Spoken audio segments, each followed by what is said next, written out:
Misalkan saja pada anak atau siswa yang bunuh diri karena pembelajaran jarak jauh. Anak-anak tidak tahu bunuh diri itu dosa, tidak tahu dia. Selamat pagi Hot Roomers, senang sekali berjumpa pagi ini bersama saya Putu Sri Aryani di sini. Seperti kita tahu dari waktu ke waktu di media massa semakin banyak ada berita terkait dengan bunuh diri, dan tingkat bunuh diri ini pun tidak hanya terjadi di kalangan usia dewasa, tetapi juga sudah sampai ke anak-anak dan remaja. Kenapa anak-anak itu bunuh diri? Nah, untuk itu di rumah kami sudah hadir 2 orang narasumber. Yang pertama Mbak Dewi Arum Metra Putri, seorang psikolog yang banyak menangani masalah-masalah remaja dan anak-anak. Beliau akan mendekati fenomena ini dari sudut pandang ilmu psikologi. Yang narasumber kedua adalah Profesor Dr. Nengah Bawa-Atmaja, beliau seorang antropolog yang setahu saya pernah meneliti tentang kasus bunuh diri di Bali. Ya. Untuk memahami hal tersebut, kita langsung aja. Saya pertama akan ke Mbak Arum ya. Terima kasih banyak Mbak Arum sudah hadir bersama kami. Saya ingin tahu Mbak, dari sudut pandang psikologi, kenapa sih anak-anak ini melakukan bunuh diri?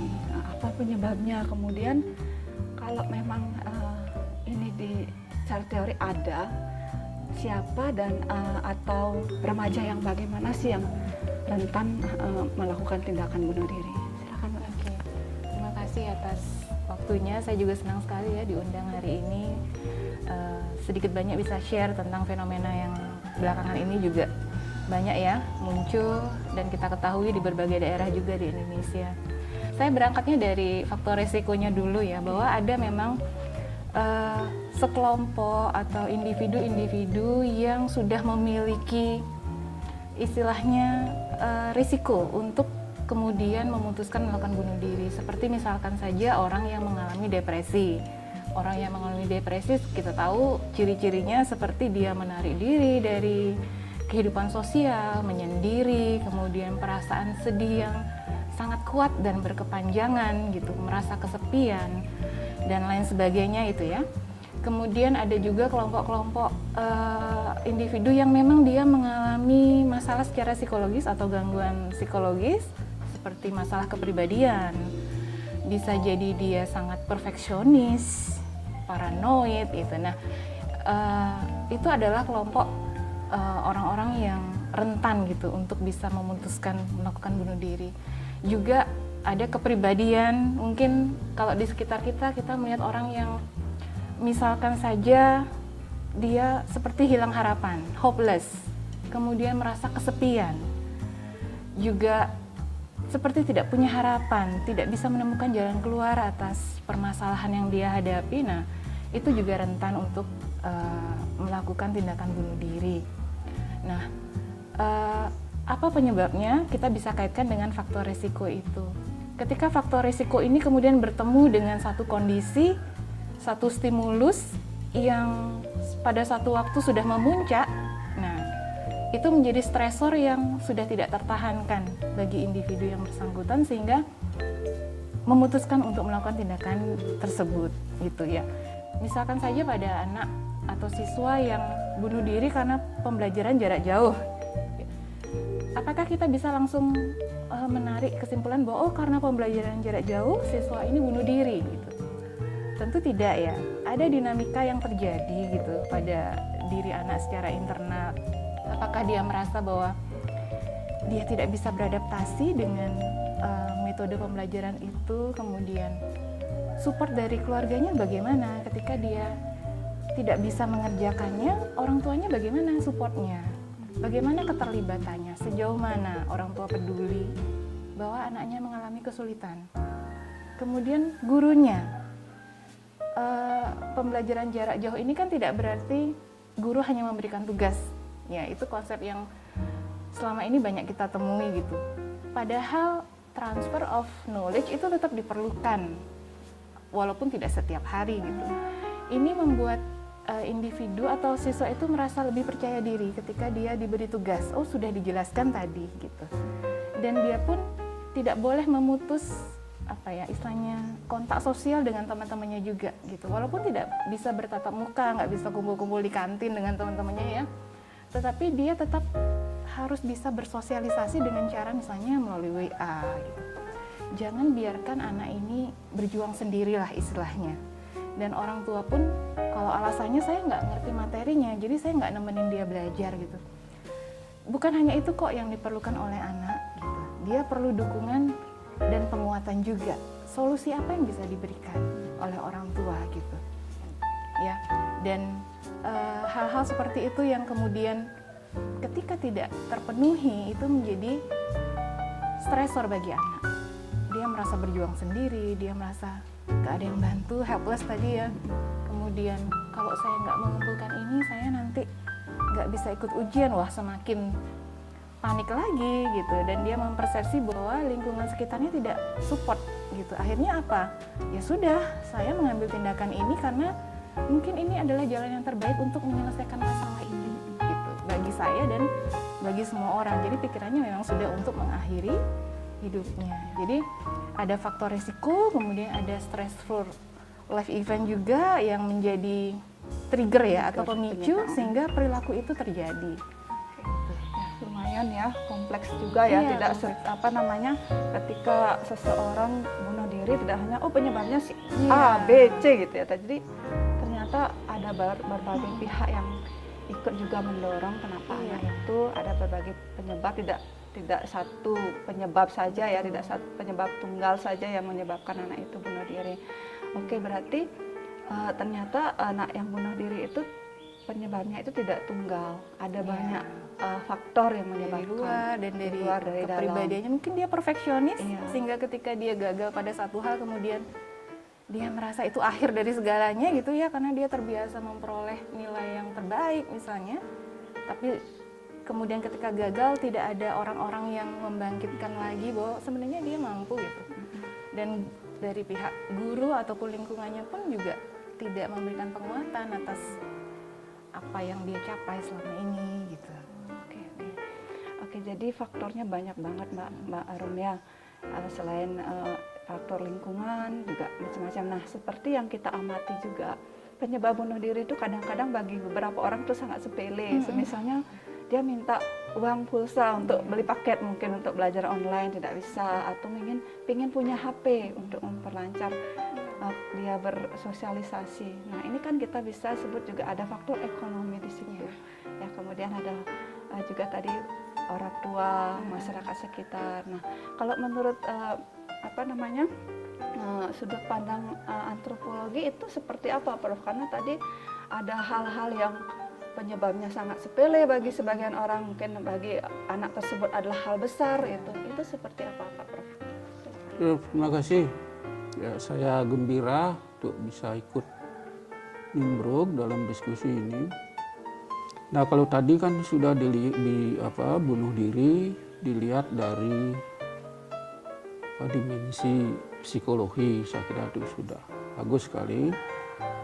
Nah, sekarang kita melihat dari sisi yang lain. Sisi yang lain itu adalah kita bicara tentang hakikat manusia di sini.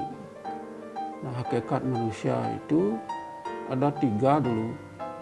Yang pertama, manusia sebagai homo socius, kemudian manusia sebagai homo culturalis, makhluk berbudaya, lalu ketiga, manusia sebagai homo religiosus, itu sering juga disebut homo deus. Nah, itu. Nah, ketiga-tiganya ini bisa dikaitkan dengan kasus bunuh diri. Nah, yang pertama kita lihat dari segi homo socius. Nah, manusia sebagai homo socius itu dia selalu adalah makhluk yang berhubungan dengan orang lain, makhluk relasional itu istilahnya. Nah, sebagai makhluk relasional, maka dia akan mendapatkan kenyamanan dari hubungan sosial dengan orang lain. Anak mendapatkan kenyamanan dari hubungan sosial dengan orang tuanya. Anak mendapatkan kenyamanan dari hubungan sosial dengan teman-temannya, berbagai pihak lah. Nah, kalau relasional ini tidak memberikan dia kenyamanan, antara lain karena perubahan sosial yang terjadi dalam masyarakat, di mana masyarakat berubah dari kolektivisme menjadi individualisme, maka kepedulian orang terhadap orang lain itu mengecil. Akibatnya ketika si anak mengalami masalah, hubungan-hubungan sosial yang semestinya bisa memberikan solusi, dia justru tidak menaruh kepedulian terhadap itu. Nah, karena tidak ada kepedulian, mereka putus asa, maka potensi-potensi psikologis tadi bisa meledakkan dia menjadi kasus bunuh diri. Itu jadi kuncinya di sini sebenarnya adalah masalah relasional yang individualistik itu. Kepedulian orang terhadap sesama itu berkurang. Karena dulu pada waktu masyarakat Bali belum seperti sekarang, orang guyub, orang ngobrol, orang bercanda di ruang publik itu umum berlaku. Pada saat inilah kemudian orang bisa menyalurkan unek-uneknya itu. Tapi sekarang kan semua orang hidup atomistik istilahnya. Segala harus dia pecahkan sendiri. Kalau tidak bisa pecahkan sendiri, potensi tadi bisa mendorong dia bunuh diri. Kemudian bisa juga dilihat dari segi kultural tadi. Sekarang kita ini mengalami perubahan budaya yang begitu cepat, sehingga nilai-nilai yang ada dalam masyarakat itu cepat sekali berubah. Ini biasanya anak-anak belum sempat dia menginternalisasikan nilai-nilai tertentu, sudah ada nilai baru yang datang. Sehingga mereka tidak punya pegangan nilai untuk memecahkan persoalan-persoalan yang dihadapi. Akibatnya apa? Karena tidak ada pegangan nilai, maka mereka mengalami jalan buntu. Karena nilai itu kan sebenarnya memberikan patokan baik, buruk, benar, salah. Karena ini tidak ada, maka mereka tidak tahu mana yang baik, mana yang buruk. Inilah yang bisa juga mendorong mereka untuk bunuh diri. Karena mereka tidak tahu bunuh diri itu adalah persoalan buruk sebenarnya. Karena nilai berubah. Nah, dari segi agama, ini bisa juga dilihat dari segi agama. Agama mengajarkan pada kita apa yang baik, apa yang buruk, apa yang benar, salah, indah, tidak indah, suci dan tidak suci. Nah, ini bisa jadi nilai-nilai agama yang ditanamkan baik di lingkungan keluarga, mungkin juga di sekolah, belum menyentuh pada internalisasi nilai ini. Lebih banyak berbicara pada dimensi kognitif, kira-kira seperti itu. Mapalin agama. Akibatnya anak-anak tidak tahu bunuh diri itu dosa, tidak tahu dia. Ketika dia tidak tahu bahwa itu dosa, ketika dia mengalami persoalan-persoalan psikologis tadi, ya dia bunuh diri. Karena di kepalanya tidak ada pengetahuan bahwa bunuh diri itu dosa.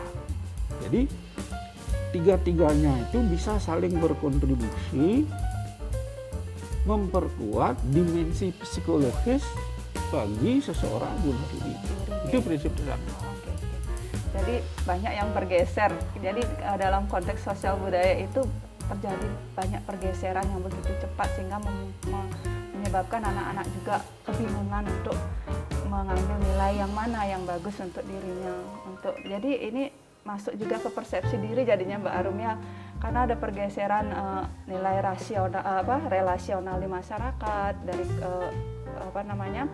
dari awalnya guyub menjadi individualis, kemudian nilai-nilai mungkin dulu nilai spiritual masih kental di keluarga, sekarang bergeser menjadi nilai-nilai ekonomis terlalu kuat dan lain sebagainya. Belum lagi ditambah dengan pelajaran-pelajaran agama yang diperkuat lagi di sekolah, tidak pengajaran agama itu sifatnya kognitif, tidak praktis gitu lah Pak Prof ya. Sehingga ini semua jadinya saling mendukung untuk anak ini bunuh diri.